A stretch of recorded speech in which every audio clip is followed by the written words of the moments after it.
Sud Radio Berkov dans tous ses états. Les perles du jour. Bon, l'opportuniste.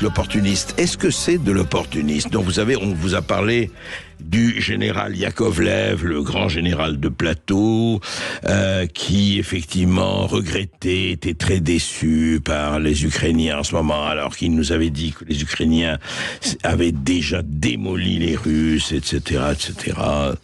Eh bien, les experts de plateau, heureusement ou malheureusement, croissent et se multiplient. Notamment, alors toujours sur LCI, mais voilà, on n'est pas focalisé sur cette chaîne, mais enfin, il est intéressant de voir qu'un autre aussi s'est exprimé récemment, c'est Pierre Servan. Pierre Servan qu'on voit toujours très très souvent, et Pierre Servan était effectivement vendredi dernier sur LCI et disait ceci par rapport à apparemment la contre-offensive n'a pas donné les résultats escomptés, on ne sait pas très bien, on n'en parle pas beaucoup, de la guerre Russie-Ukraine en ce moment, c'est une guerre, hélas, chasse l'autre, mais enfin quand même, elle est hélas aussi très présente. Alors voici ce que disait Pierre Servan sur LCI vendredi dernier, écoutez. Mais je n'étais pas le seul à dire qu'il ne fallait pas sous-estimer les Russes, nous avons été plusieurs.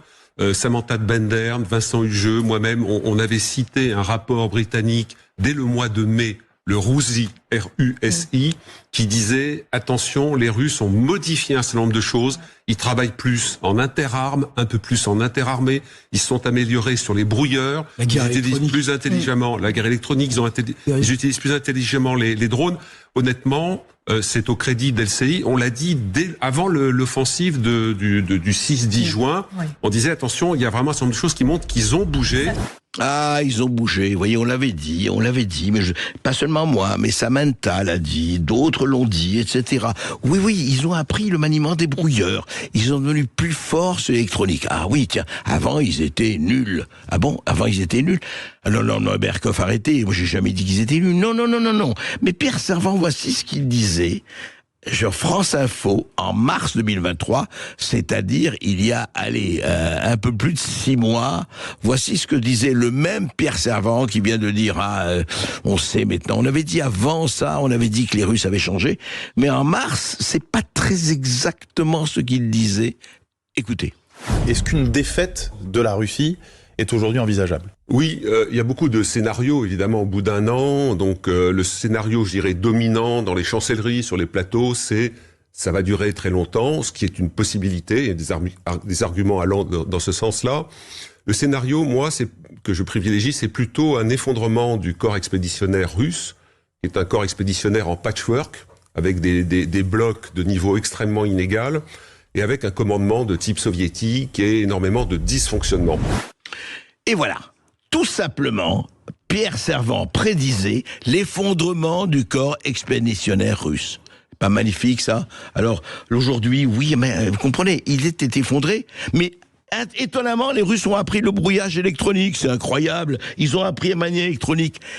Mais écoutez, tous ces experts de plateau, tous ces spécialistes de plateau, est-ce qu'ils pourraient à un moment donné se dire « Ah oui, c'est embêtant, évidemment, ils sont pas du matin au soir au micro. C'est vrai, c'est embêtant pour leur famille, pour leur reconnaissance, Mais est-ce que pourrait pas un tout petit peu... Écoutez, prendre le temps de regarder sans idéologie, prendre le temps d'expérimenter, prendre le temps peut-être d'aller un peu sur le terrain. C'est pas mal d'aller sur le terrain au lieu de rester à 20 000 km ou 6 000 km ou 3 000 km. En attendant, voilà. Ce n'est pas l'opportuniste de Dutronc, mais c'est le prévisionnel magnifique.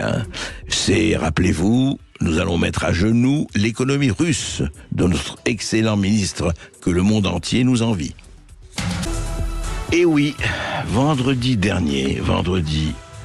la préfecture du Rhône organisait la cérémonie annuelle d'hommage aux policiers morts pour la France ou victimes du devoir dans l'exercice de leur mission. Pourriez-vous dire, écoutez, tout le monde va y participer. Non, c'est plus ça maintenant, c'est fini ça. Écoutez. Sud Radio Berkov dans tous ses états.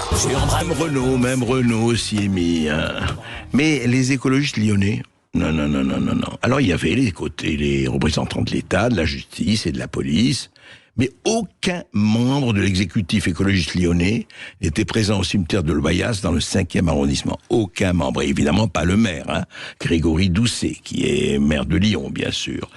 Voilà, on a donc il y avait quelqu'un, oui, il y avait la région Auvergne-Rhône-Alpes, il y avait un député Renaissance, mais la ville de Lyon, la métropole de Lyon, personne. Donc il y avait une gerbe de fleurs qui était prévue par la mairie, mais personne pour la déposer.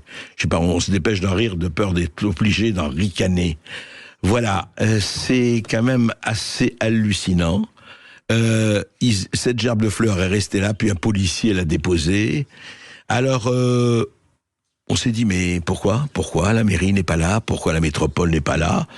Alors, ils disent ceci, on reconnaît une absence exceptionnelle à la ville de Lyon, hein, mais il faut pas créer de polémique inutile, voilà. Ils disent, la ville de Lyon a toujours soutenu les policiers dans leur travail, toute instrumentalisation serait indigne. Et l'absence, elle n'est pas indigne dans ces cas-là, monsieur le maire, messieurs les conseillers municipaux?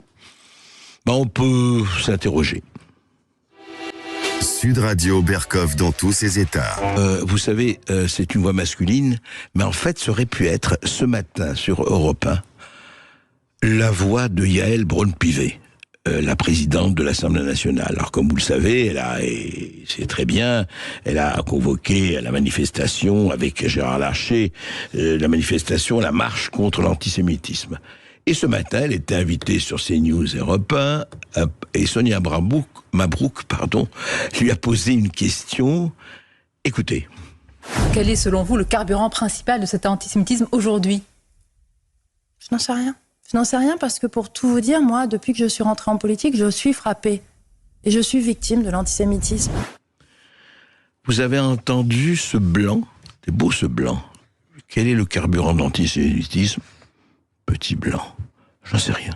Oui, j'ai été frappé par l'antisémitisme. J'en sais rien. Alors moi, je demande, puisque Yaël Braun-Pivet ne sait rien, il faut l'aider. Yaël Braun-Pivet, elle est quand même la présidente de l'Assemblée nationale.